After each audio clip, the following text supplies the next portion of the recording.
নমস্কার বন্ধুরা, আমি পিয়া। আজ আমি কাঁচা লঙ্কা দিয়ে মাটন রান্না করেছিলাম, একদম ঘরোয়া স্টাইলে, যেমনভাবে আমরা করি সেইভাবেই, শুধু শুকনো লঙ্কা দিইনি। মায়ের হঠাৎ করে কাঁচা লঙ্কা দিয়ে মাটন খেতে ইচ্ছা হয়েছে, তাই সেটাই করেছিলাম। তার জন্য প্রথমে আমি মাটনটাকে পরিষ্কার করে নিয়েছিলাম, তারপর নুন হলুদ দিয়ে আলুগুলোকে বেশ ভালো করে ভেজে নিয়েছিলাম। তারপর কড়াইয়ে তেল দিয়ে জিরে, গোটা গরম মশলা এবং তেজপাতা ফোড়ন দিয়ে দিয়েছিলাম। তারপর দেখতেই পেলে পেঁয়াজ কুচিয়ে রেখেছিলাম আর ওখানে একটা মশলা বানিয়ে রেখেছিলাম। তো পেঁয়াজটা তেলের উপর দিয়ে ভালো করে একদম গোল্ডেন ব্রাউন করে ভেজে নিয়েছিলাম।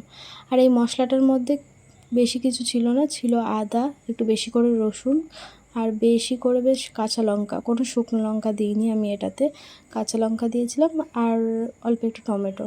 তারপর মশলাটা দিয়ে নুন হলুদ দিয়ে ঢেকে ভালো করে কষিয়ে নিতে হবে। মশলার যখন গন্ধটা চলে যাবে, তারপর এর মধ্যে আমি মাংসগুলো দিয়ে দেব।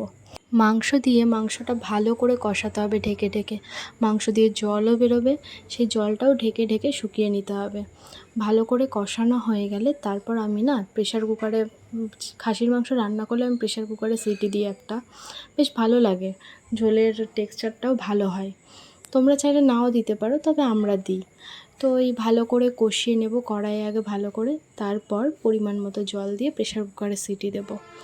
তার একটাই সিটি দিই, তারপর নামিয়ে নিয়ে হলেই রেডি হয়ে যায়। তারপর গুঁড়ো গরম মশলা দিয়ে দিলেই দেখো লুকটা কেমন এসছে, তোমরাই বলো।